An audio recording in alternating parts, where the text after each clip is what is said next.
रज्जे भट्ट और सादिया बलोच की जिम वाली वीडियो पर लोगों ने तनकीद शुरू कर दी। वजह क्या है जानिए इस वीडियो में।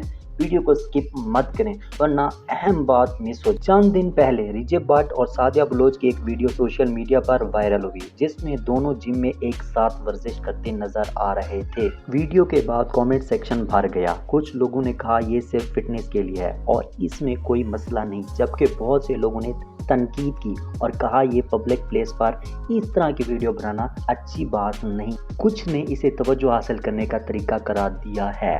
ना रज्जे भट्ट ने और ना ही सादिया बलोच ने तनकीद का कोई जवाब दिया। दोनों ने इस मामले पर खामोशी अख्तियार की हुई है, इसीलिए अभी तक ये वाज़ेह नहीं कि ये वीडियो का मकसद क्या था। आपकी क्या राय है? क्या ये नॉर्मल है या गलत? कमेंट में ज़रूर बताएं। शुक्रिया।